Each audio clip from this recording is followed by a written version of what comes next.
उसके बाद last mindset, और very very very very important mindset, don't be cheap on your journey to greatness, invest hugely in yourself. जो आप एक journey में निकल चुके हो ना दोस्त, अब इसमें ना चीप बातें या सोचना इस तरीके से कम सोचना छोड़ दीजिए। Don't be cheap on your journey, बहुत ही अच्छी कोटेशन है, don't be cheap on your journey. हमें अगर कोई स्किल सीखनी है, ओपन माइंड हो जाइए। यस, अब मुझे सीखनी है, अगर कुछ इन्वेस्ट करना पड़ेगा अपने ऊपर, खूब इन्वेस्ट कीजिए, भर भर के इन्वेस्ट कीजिए। मैं आपको 100%, 100% ये गारंटी देता हूं कि जो भी इन्वेस्ट आप अपने ऊपर करते हैं उसका आपको 100 गुना से भी ज्यादा रिटर्न मिलेगा ही मिलेगा। कोई भी इसके मतलब ऐसा हो नहीं सकता। तो इसलिए अपनी जो ग्रेटनेस की जर्नी है, इसमें बिल्कुल भी चीप होने की जरूरत नहीं है। जहां भी मौका मिले, जो भी करना पड़े, कोई किताब खरीदनी पड़े उस किताब को खरीदो, कहीं पे कोई कोर्स लेना पड़े उस कोर्स को खरीदो, कहीं पे कोई क्लब ज्वाइन करना पड़े उस क्लब को ज्वाइन करो। क्योंकि देखिए, कोई अगर आप चाहते हो वो स्किल सीखें तो देखिए 3-4 चीजें तो आपको देनी पड़ेगी। आपको पैसे की इन्वेस्ट करनी पड़ेगी, आपको टाइम इन्वेस्ट करना पड़ेगा, आपको अपने रिसोर्सेज इन्वेस्ट करने पड़ेंगे, आपको हार्ड वर्क इन्वेस्ट करना पड़ेगा, आपको बहुत सारी चीजें इन्वेस्ट करनी पड़ेगी। अब अगर आप इनमें से कुछ भी चीज ऐसे सोचते हो कि मैं इन्वेस्ट नहीं करूं, तो दोस्त स्किल नहीं सीख पाओगे। तो इसलिए आपको बिल्कुल ओपन माइंड हो जाइए। ये जो माइंड सेशन था आज का, ये है ही इसीलिए कि आपकी सोच बदल जाए। बहुत सारे लोग क्या सोचते हैं कि YouTube पे या फ्री का कंटेंट देख देख के सीख। देखिए, कैसे सीख पाओगे? मैं देख रहा हूं बचपन से बहुत सारे लोग कई सालों से इंग्लिश सीखने की कोशिश कर रहे हैं YouTube से। क्या सीख पाए? बहुत कम लोग सीख पाते हैं, क्योंकि कंटेंट इधर उधर बिखरा हुआ है YouTube पे, या फ्री में जो मिलेगा आपको यहां वहां वहां वहां, एक स्ट्रक्चर वे में कैसे मिलेगा?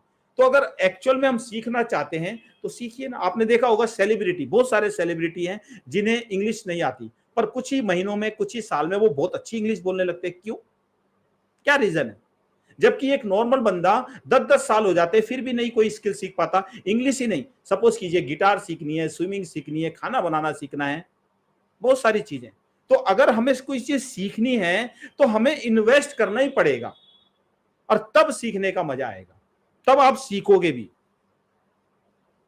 Yes, in YouTube nothing is structured. बिल्कुल यही प्रॉब्लम, ऐसा नहीं है। देखिए, नॉलेज के मामले में आजकल ओपन मार्केट है, सारी नॉलेज आपको इंटरनेट पे है, पर उसको इकट्ठा करने में आपको कई साल लग जाएंगे। इतने साल आपके पास हैं क्या? क्या इतना टाइम हमारे पास है? उससे अच्छा तो इतना टाइम ना दे, क्योंकि देखिए टाइम इज मनी। आप सब कुछ खरीद सकते हो पैसे से, पर समय नहीं खरीद सकते। तो इसलिए जहां आपका पैसे देके काम हो रहा है, पैसे दीजिए और सीखना शुरू कीजिए। तो आज मैंने आपको क्या माइंडसेट दिए? मैंने आपको कुछ माइंडसेट दिए, मैं आपको उनको एक बार दोबारा से रिवाइज कर देता हूं, क्या क्या माइंडसेट आपको दिए। पहला माइंडसेट दिया मैंने कि पब्लिक स्पीकिंग फियर क्या है।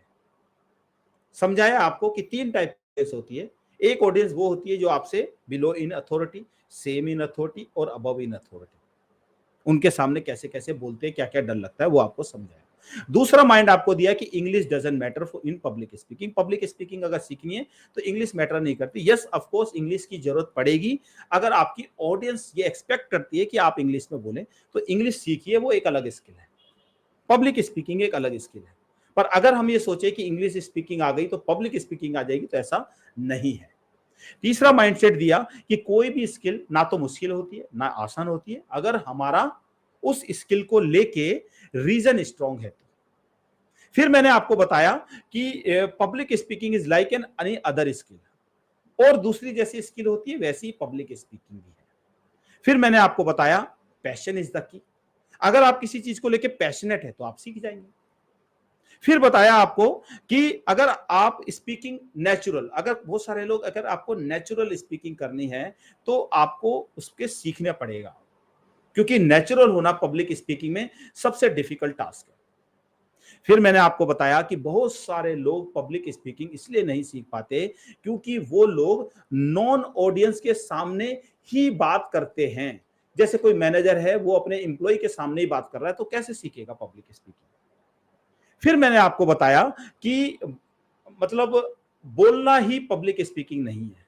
बहुत सारे लोग अच्छा बोलते हैं, शादी में, पार्टी में, घर में, ऑफिस में, दोस्तों में, उसको पब्लिक स्पीकिंग नहीं कहते। पब्लिक स्पीकिंग का मतलब क्या है कि आपको अपनी बात एक स्ट्रक्चर वे में रखनी है।